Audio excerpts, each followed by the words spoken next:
কাজে জাতি তো সংকটে আছে।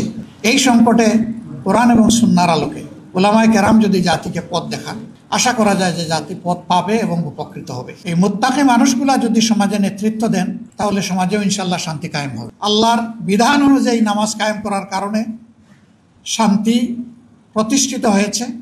ঠিক এই মুত্তাকি মানুষগুলা যদি সমাজে নেতৃত্ব দেন, তাহলে সমাজেও ইনশাল্লাহ শান্তি কায়েম হবে।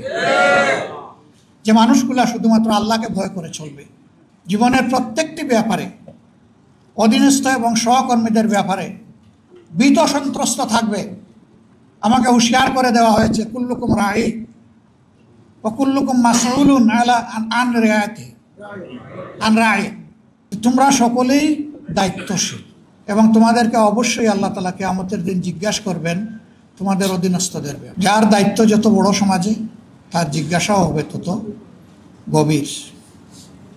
এই ভয় যখন একজন মানুষের অন্তরে থাকবে, একজন ওয়ার্ড মেম্বার থেকে শুরু করে পার্লামেন্ট মেম্বার পর্যন্ত এই চরিত্রের মানুষ যদি দেশের নেতৃত্বে আসেন, তাহলে আলহামদুলিল্লাহ আমরা যে মানবিক সমাজ আশা করি, সেই সমাজ প্রতিষ্ঠিত হওয়া সম্ভব।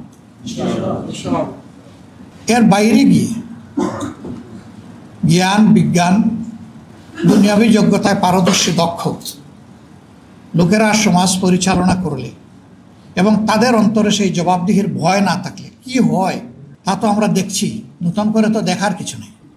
আমার বলতে কোনো দ্বিধা নেই, শিক্ষিত সমাজের সকলে নয়, কিন্তু শিক্ষিত সমাজের একটা অংশের মানুষ যে ক্ষতি জাতির করে, সারা সাধারণ দেশবাসী কোটি কোটি মিলেও সেই ক্ষতি জাতির করতে পারে না, এই যোগ্যতা তাদের নাই।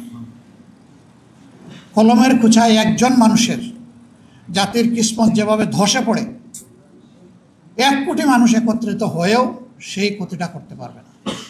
এই ক্ষেত্রেও উলামায়ে কেরামের বিশেষ দায়িত্ব রয়েছে জাতিকে জাগ্রত করা, সতর্ক করা।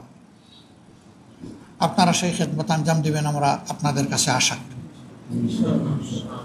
কোরআনের আলোকে কোরআনের গল্পই মানুষের জন্য যথেষ্ট। যখন কোনো জাতি সংকটে পড়ে, তখন সেই জাতিকে, ওই জাতির আলেম বা শিক্ষিত লোকদের দায়িত্ব হচ্ছে তারা পথ দেখাবেন। তারা হবেন জাতির রাহবার। বাংলাদেশ এবং জাতি স্বাধীনতার পরে এক এক করে 54টি বছর পার করেছে। প্রথম স্বাধীনতা যদি আমরা চিন্তা করি 47 সালের, তাহলে এটাকে যোগ করলে হয়ে যাবে 84 বা 85 বছরের কাছাকাছি। এরকম সময় অতিক্রম করার পরেও 84 বছর হবে। আমাদের সমাজে একটা মানবিক সমাজ, একটা দায়িত্বশীল সমাজ হিসাবে, কাজে এই জাতি তো সংকটে আছে। এই সংকটে কোরআন এবং সুন্নাহর আলোকে উলামায়ে কেরাম যদি জাতিকে পথ দেখান, আশা করা যায় যে জাতি পথ পাবে এবং উপকৃত হবে। জাতি এটাই আপনাদের কাছে প্রত্যাশা করে। উলামায়ে কেরামের মধ্যে জাতি একটা ইস্পাত কঠিন ওয়াক্য দেখতে চায়। জাতি চায় যে ইসলামের মৌলিক বিষয়ে, জাতীয় জীবনের প্রয়োজনীয় বিষয়ে উলামায়ে কেরাম ঐক্যবদ্ধ থাকবেন। এটা জাতির প্রত্যাশা। কিন্তু এর ব্যতিক্রম হতে পারে। ব্যতিক্রমকে মেনে নিয়ে সহনশীল হতে হবে। পরস্পরের বিরুদ্ধে কোনো ধরনের আত্মঘাতী ঝগড়ায় লিপ্ত হওয়া যাবে না, বাহাসে লিপ্ত হওয়া যাবে না।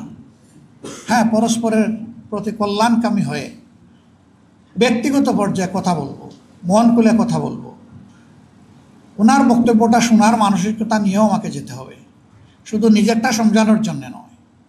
এইভাবে যদি পরস্পরের বক্তব্যের প্রতি আমরা শ্রদ্ধাশীল হই, ইনশাআল্লাহ এই উলামায়ে কেরাম জাতিকে পথ দেখাবেন যেভাবে অতীতে দেখিয়েছেন।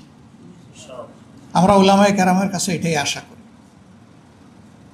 আমরা আমাদের বিরাট হক ওনাদের উপর। কোরআন এবং সুন্নাহকে যেভাবে ওনারা ইলমি জগতে ধারণ করেছেন, সমাজের সাধারণ মানুষ এটা করতে পারেনি।